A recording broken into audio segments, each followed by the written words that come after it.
केंद्र सरकार ने मानसून सत्र के पहले दिन कृषि से संबंधित 3 अध्यादेश पेश किए थे, जो कि गुरुवार को लोकसभा में पारित हो गए। कृषि क्षेत्र से संबंधित विधेयकों के नाम पर केंद्र सरकार से बगावत करते हुए अकाली दल के कोटे से मंत्री हरसिमरत कौर बादल ने अपना इस्तीफा दे दिया है। किसानों ने आशंका जताई है कि इन अध्यादेशों से न्यूनतम समर्थन मूल्य यानी एमएसपी प्रणाली को खत्म करने का रास्ता साफ होगा। साथ ही किसान बड़े कॉर्पोरेट घरानों की दया के भरोसे ही रह जाएंगे। शिरोमणि अकाली दल की नेता और केंद्रीय मंत्री हरसिमरत कौर बादल ने गुरुवार को केंद्रीय मंत्रिमंडल से इस्तीफा दे दिया।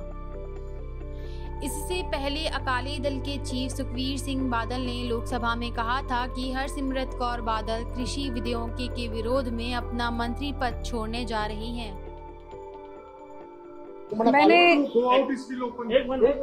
अपने देश के और खास तौर के अपने पंजाब के किसानों के साथ जो हजारों की गिनती में पिछले कई दिनों से सड़कों में उतरे हुए इस महामारी के समय में अपने जान को जोखिम में डाल के अपनी आवाज केंद्र तक पहुंचाने के लिए वो कई दिनों से सड़कों पे संघर्ष कर रहे हैं।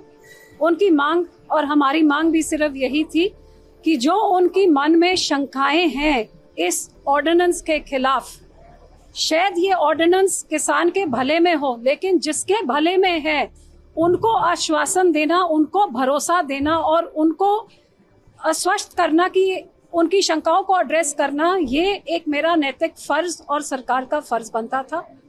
आज मैं उस सरकार का हिस्सा नहीं होना चाहती थी जिन्होंने इनकी शंकाओं को दूर करे बिना ही इस ऑर्डिनेंस को पास करने का काम किया है। इसलिए मैंने अपने पद से, मंत्री पद से इस्तीफा दिया। लोकसभा में कृषि से संबंधित 2 बिल चर्चा में थे। एक कृषि उपज व्यापार और वाणिज्य संवर्धन विधेयक और दूसरा मूल्य आश्वासन और किसानों के करार से संबंधित विधेयक। ये दोनों विधेयक किसान के जीवन में क्रांतिकारी बदलाव लाने वाले हैं।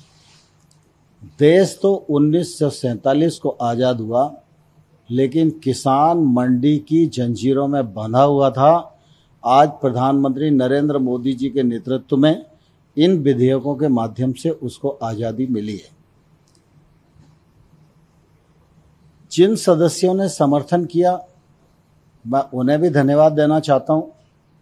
कुछ लोगों ने राजनीतिक दृष्टि से इसका विरोध किया है, क्योंकि इन विधेयकों में किसान के विरुद्ध एक शब्द भी नहीं है और पूरा देश इस बात का साक्षी है कि प्रधानमंत्री नरेंद्र मोदी जी के नेतृत्व में गांव, गरीब, किसान और नौजवान इनकी बेहतरी के लिए ही निर्णय लिए जाते हैं।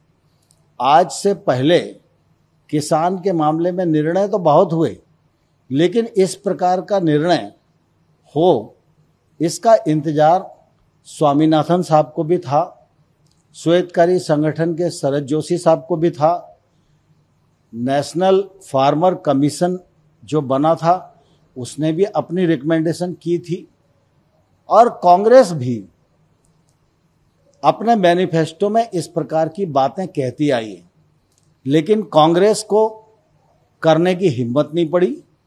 मोदी जी ने किसान को आज़ाद करने का ये निर्णय लिया और आज ये दोनों ऑर्डिनेंस विधेयक बन गए, लोकसभा ने पारित कर दिया है। मैं सभी को इसके लिए बहुत बहुत बधाई देना चाहता हूं।